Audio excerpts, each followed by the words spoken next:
Hey everybody, thanks for joining us again here on Realty Check, your local Las Vegas real estate news show from the professionals. No filters and no scripts. We just talk about what's happening real time out here in real estate. If you're watching our show, please take a moment, like, share, comment, tell your friends about us.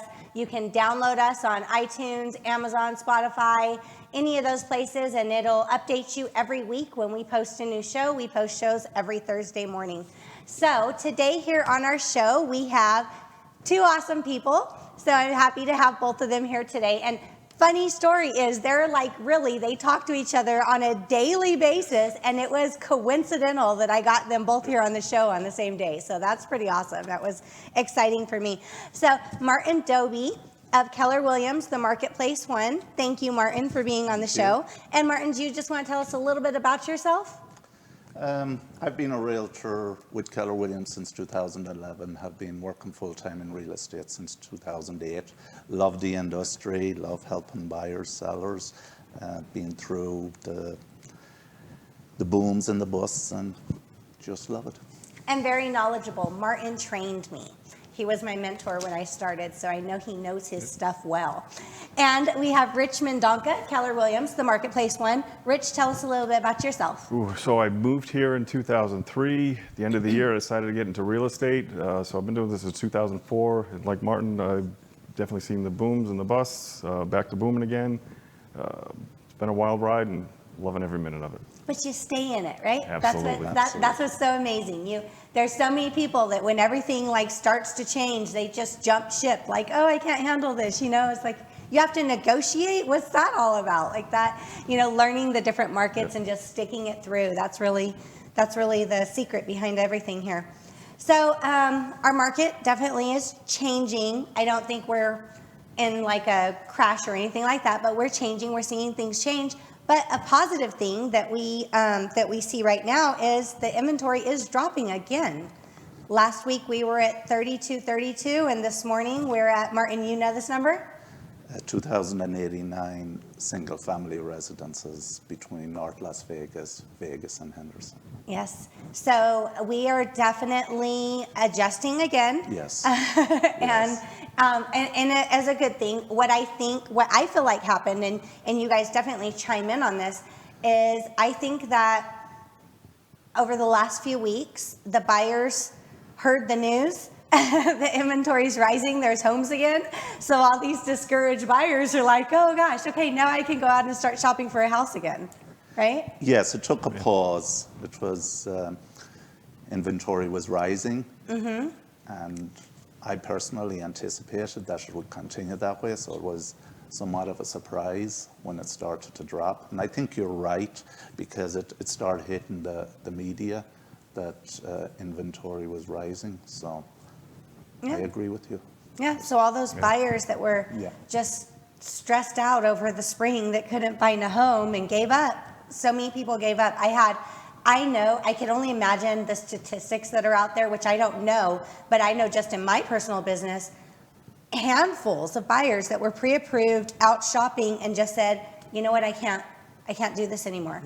And I could imagine that there is a huge percentage of those buyers from this whole year that just gave up. And now they're starting to feel a little optimism again. And I think they have a reason to be. I think it's easier for them to find a house right now than it was in the spring. Yeah. So I think they should definitely stay with it. Yeah. So Rich, I'm going to ask you I'm going to put you in the hot seat real quick. Uh-oh. Okay. 565 price reductions in the last 7 days. Is that concerning? I don't think so. It's us as agents, when we go to list property, we probably just need to do a slightly better job of telling our sellers that, okay, here's the comps for your house. They're around 400, and just making numbers up here. Yeah. They want to push the envelope because sellers all read, we're on fire. Oh, yeah. So they'll want to price it at 420, 430, 440, 450. I've seen 100,000 overpriced as well. So when the reality comes that they get no showings in the first week, what's going on? We're going to drop your price back down. Yeah. So what about where we kind of told you? And it is so important to tell them, right? Because who wants to be that agent that's like, you're like, oh yeah, sure, let's price at 500 and never says anything about comps, price, value, and then you have to go in and have this conversation. So if they do, for me, if someone does want to price higher, I'm like, yeah, we might give that a shot for a couple weeks, but you have to know this is the price. And if we do this, we might have to change it. Correct. I've been telling sellers, sorry, if we price here, yes, we've got a couple that are at that. That is the very top end. There's a good chance you may get it, but if we don't, if we settle somewhere between there and where the last one closed, that's still pretty good. Yeah. You're going to do very well. Yeah, absolutely. And it is. It's just getting people back to understanding comps, because this year comps didn't matter. No.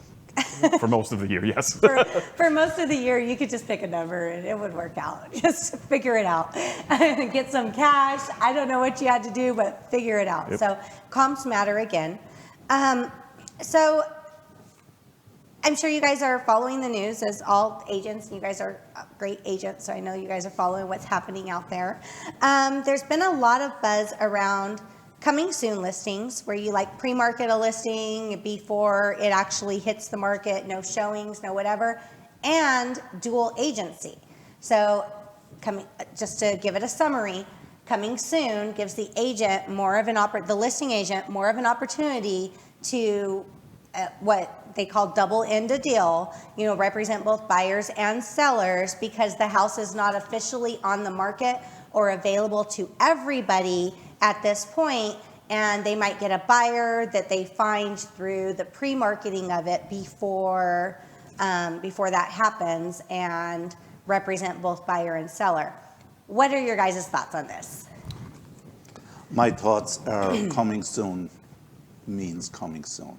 It is not on the market yet. Right.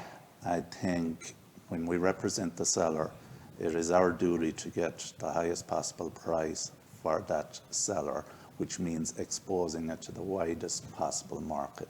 And I think that doesn't happen until it actually hits the market. Right. So if we get a buyer, that's fine. But for me personally, the buyer needs to wait until it hits the market. Right, right. It surprises me that there's not, our association allows coming soon. It's legal. It is what it is. But I looked into it. I'm like, well, there must be some rules, right?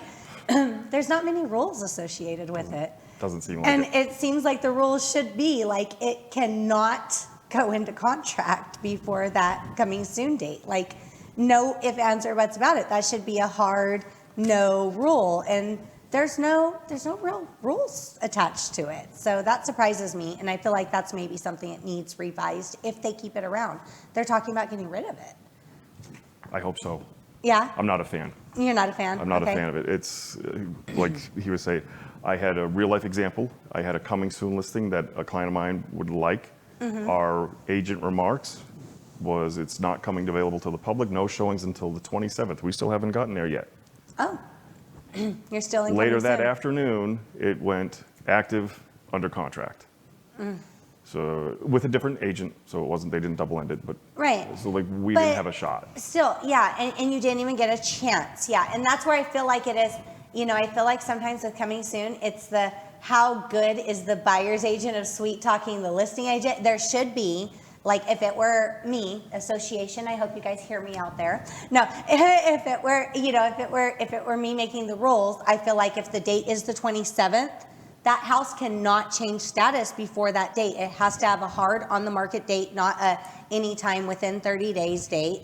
And it cannot, you can receive offers, you can receive 100 offers, but you cannot negotiate the offers until it is active, and maybe even it has to be active for 24 hours, because that's another thing we've seen, which we're starting to see less of. But do you really, the houses that are on the market 0 days, no one had a chance. Yeah. And I get it. The sellers are like, I love this price. I love these terms. I love everything about this offer. But I feel like there should at least be 24 hours where, it's a fair, everyone has a fair chance. Do you guys agree with that? I do. And personally, as a listing agent, when we put a house on the market, I'm not that good that I know exactly what it should sell for. So I need to the market tells me. Of course. And I need to give the market an opportunity for it to tell me. Yeah. So I can gauge. So when it's on a few days, yeah, I know, but I don't know the first few hours. Yeah, because you don't know who didn't submit an offer or what happens, and how many times have you got a great offer and you're like, oh my gosh, this offer is amazing. Yes. And then like the next morning you're like, wow, this one's so much better. That is absolutely So correct. I always, and that's what through this whole year, I've always been on this, like, let's wait 3 days. Yes. You know, I know some buyers are going to get anxious and they're going to fall off and they're going to get mad because we didn't answer in 5 minutes. But 3 days, I feel, gives you a good indicator of what the best price for the home's going to be. You're going to see what your best offers are. Correct. The other thing I've noticed when I'm looking at comps, sometimes I've seen a house that sold 0 days on the market, Below. and that price is below what I believe they should have got based on the comps in the neighborhood. Right, right. And yeah, the only time that I think that, I guess it's, I don't know, okay or whatever, like distressed homes, you know, or something that's like, you know, just something where the seller needs that sell to happen immediately. Yes. And sometimes what we do, right? We represent the best interest of our sellers. That's what we're supposed to do. If that's something where time is of the essence, they just need this done, wrapped up as soon as possible, they've got whatever situation going on, seller's choice. But I feel like in just traditional sell marketing, we should give it a couple Yes. days. Yeah. And sure. a couple days of being actually on the market. Yes. Yeah. Yeah. So yeah, in dual agency, I don't, you know, I mean, it can be great. Great thing about dual agency is you know who the other agent is that you're working with. You know they're going to get their paperwork in on time, hopefully, and you're not going to argue with them through the whole transaction, right? But the bad thing about dual agency is I always, whenever I talk to sellers about the, you know, consent to act or getting authorization for dual agency, I mean, for me, and it's probably not like a great salesperson strategy, but I'm just like, if they want to negotiate anything, like they're trying to like lowball an offer or they're not giving you whatever, if like there's anything that we really need to go into like negotiations on, I'm not going to represent you well. So I think that we should tell the buyer to find their own agent. You know, and that's usually, I'd rather do it that way. I mean, I'm not going to get into negotiations with myself. I don't think it's a bad salesman strategy because you're doing the best. You have your seller's best interest at heart, Yeah. and that will lead to repeat and referral business. So I actually think it's a good strategy. Yeah. Yeah. I just don't want to end up in court. Very true. Yeah. So yeah, I mean, you guys have seen this headline of, you know, someone that did an off-market deal and it was a very large property and now they're going to court and that's got to suck. Absolutely. Yeah. So yes. Next one, Biden. He has and we're not going to get political here, so don't worry. We're not talking all this No, stuff. not going We're just talking about the real estate stuff. So Biden, he has a homebuyer tax plan that is offering, and this is it's a bill now, so it still needs to get passed or, you know, go through whatever it needs to go through to become official. But the proposal for this is a $15,000 tax credit to first-time homebuyers that bought after January 1st, 2021. And there's a lot of people that bought this year that would qualify for it, which is like bonus. No, but that is this proposal that's out there, and it certain income levels will qualify. What are your thoughts on that? Do you feel like it's going to create another buyer frenzy? Do you feel like it's going to help us in real estate, or is it going to be just another one of those throw money at the problem and it's not going to do a lot of good? All right.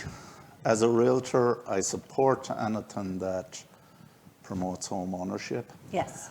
I think the timing of this bill is a little unfortunate from the point of view that it stimulates demand in a time when supply of housing is the problem. Yes. So will it? Yeah, I think it will increase demand, which will lead to higher pricing, but it will make it harder for some of those buyers to get into a house because it will increase competition. It will increase competition. Yeah. And, Yeah. you know, it's what we've been seeing this year is a lot of people like having to pay over appraisal, pay over all of these different things, and they might get that back on taxes, but, you know, is it a wash or? And the part that's challenging, you know, it's money you're going to get after you buy the house, which may create the challenge because you need that money to buy the house. So I seen a second part of that that bill when I was reading on it just this week. Earlier in the spring, I never heard anything about this, but now I'm seeing a second part where there's also a grant that they're talking about as well. So, and I'm not sure the specifics if they're doing a credit plus a grant or if you can get both or one or the other. So there's definitely some things there. What's your thoughts on it, Rick? At the moment, it's still a little bit of speculation of what because they haven't It's not signed official. anything, but Yes. I do think, kind of with what Martin was saying, that if they do end up passing it right now, you may end up spurring demand beyond the crazy demand that we already have, and it may end up pricing them out of the house market still. Raise prices even more. Correct. So Yeah. it's kind of a double-edged sword. The last time they did this, tax credit was back in the the bottom of the market back in 2008, 2009, and that worked very well because there was no demand. Right. And there was so many vacant houses, foreclosures.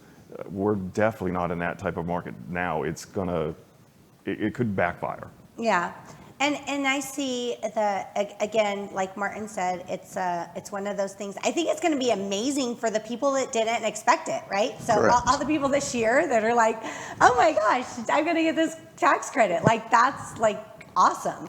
But I feel like the people that are buying for the tax credit, that's going to be a challenging situation. And the other thing that I feel, because it is income related, I feel like it's going to be more this like middle class or even like lower middle class price point, which is typically below median price range. And there's so much competition right there anyways, that's the part that doesn't need any more stimulation or incentive to buy right now, because yes, we do want first-time home buyers and first-time home buyer ownership, but the people that are out there trying to buy their first home are already struggling. We don't need more buyers jumping into that market because, like you said, it's going to start pricing them out of that market. Yeah, that's what's boosting prices. And right now, I don't know if you guys are seeing this, but I'm seeing everything below median price range. The prices are just skyrocketing and they're going higher and higher, higher. There's so much competition. Everything's slowed down once you get like over 400 and up. It's starting to slow down. It tears, but it's slowing down a lot in those price ranges. But under 400, we're still in spring. Absolutely. It's still crazy. So yeah, I do feel like that. And last week on the show, I had mentioned that I feel like there should be, instead of incentivizing or giving these bonuses or tax credits to first-time buyers to incentivize them to buy a home, which there's grant programs already out there for them. There's so many things out there for first-time home buyers. They want a home. I don't think they really need the incentive at that point or extra incentive, but I think tax credits for sellers that sell to first-time home buyers would be such a smarter way of going about things, because they would want to sell to a first-time home buyer to get certain tax credits or whatever benefits from selling, rather than in which would give the buyer an actual chance when they're competing against a bunch of corporations and a bunch of cash buyers. Yes. Yeah. I think what it is for those buyers, the first-time home buyers, it's a supply problem. So if they could do something to address the supply of homes for those people. Yeah, the supply of homes are, and just giving them more of a shot, because corporations, I mean, they're like, house for $300,000, I'll buy 10. Like, why not? And they'll offer 310 and 320. Yeah, of course. I mean, to them, it's cheap. Why not? Why not buy a bunch of them? But that just doesn't give those first-time home buyers that have saved up all their money to be able to put the down payment, to be able to afford that home, have worked and tried and saved, and they finally got there. And then the cash buyer is just like, yeah, no, I'll take it, and it's done. They don't have a chance. So with our market shifting a little bit, we're starting to see a little bit of change since the spring, since everything that's been happening. We're starting to get more of these like demands from sellers, right?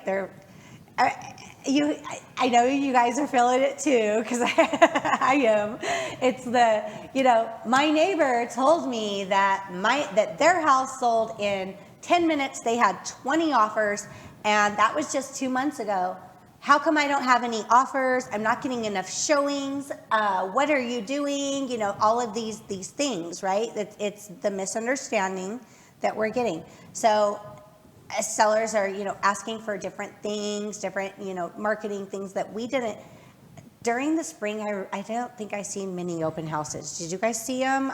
There were none. No. So now we're getting things like open houses. Sellers like, hey, I want you to have an open house at my house every day. So what are your thoughts on open houses? Do you think that they actually sell homes? Let me go. So I did see a few open houses a few months back. It was definitely, so a house would come on the market like Wednesday, so different than coming soon, but it would come on the market officially Wednesday. No showings until Friday, Saturday, Sunday at the open house. Yeah. We'd go to the open house and it'd be a mass of humanity waiting to get in. Yeah. I've gone to open house recently with a client, and there was no massive humanity. There's no one there. There was somebody there when after we left, but there was not 20, 30 people. There's not a line outside. Outside, correct. Yeah. So it's definitely slowed down, but when we would make an offer on those houses a couple months back, we'd find out that, thank you for your offer, but you weren't one of the best 40 that we got. Yeah. Now we're getting down to when I do get responses back, it's usually in the 7 to 10 range, which is still historically, that is extremely good. Mm-hmm. But it's clearly demand is starting to slow down a little bit. Right. But we still got a ways to go before we ever tip the market to it's a buyer's market. Right. Oh yeah. No, we have a long ways to go. Yes, Yeah. very long way. Yeah. Yeah. I think the more exposure a home gets, the greater its chance of selling. So open house is one method. I don't think it's the most effective method. Right. I think it's online marketing. Right. So not all open houses are the same. So if you just go out and put signs on a Saturday morning and have people come by, yeah, that's not very effective. But sometimes the online marketing, if it's marketed well that there's going to be an open house, that marketing creates the exposure. Okay. My experience on open houses, and yes, I have had successful open houses. There has been, things that have happened. My first sale ever was an open house. That's right. So yeah, there has, but my thing that I see about open houses where I don't prefer them or think that they're great is you just don't know who's coming in the door. It could be when realtors show homes, there's pre-approved buyers that are coming to the homes with the realtors, unless the realtor chooses to take a non-pre-approved buyer out all day shopping for homes, and that doesn't make sense to me anyways, but why they would do that. But traditionally, in open houses, like, you get your neighbors, you get your people that just want to see what's going on, you get your, oh, I've always wanted to see the inside of that house people, you get all of these things. And you don't know, you get, the sign-in sheet, fake names, fake numbers, not all the time, but a lot of times. And you just don't know who you're dealing with. Open house is great for marketing for realtors. And that is, if it's a vacant house, it's not going to do the sellers any harm to have it. Great. You have the listing, make the most out of it, market it its best. But as far as selling the house or, everything, I just don't, to me, I don't feel like that open house is going to bring a buyer any more than having the listing and doing well, good marketing, doing all of the things is going to do on it. Doing an open house without doing online marketing to promote the open house doesn't make sense. It's the online marketing. It's the marketing of the open house, not the open house itself. But Right. You could do that marketing without having an open house. Right. I feel like COVID taught us so many different ways of giving our listings exposure because we couldn't. Everything was shut down. We couldn't really get a lot of exposure for a while, so we had to get creative. But I've learned some new tools, some new things during this. So definitely, I believe that's helped a lot. But the downfall is some of the things that like were my go-tos for marketing got flooded. It's like, that doesn't work anymore. Or yeah, maybe it works, but there's like 1,000 other people doing it. Yes. So, I remember like in the beginning, I felt like I was like maybe one of 10 that was doing certain things. And now it's just everyone's there. So I'm like, okay, whatever, that's not working anymore. Try something else. So that's one thing as realtors, we have to always learn how to change. I think if I were to give one word of advice, which maddens me, right? Just like makes me like, I don't understand what people are thinking, is that every time when the market's on fire, every single buyer wants to buy. Everybody wants to buy. Every renter's like, I gotta buy a home, everything's on fire. There's a million people out there. There's so much competition.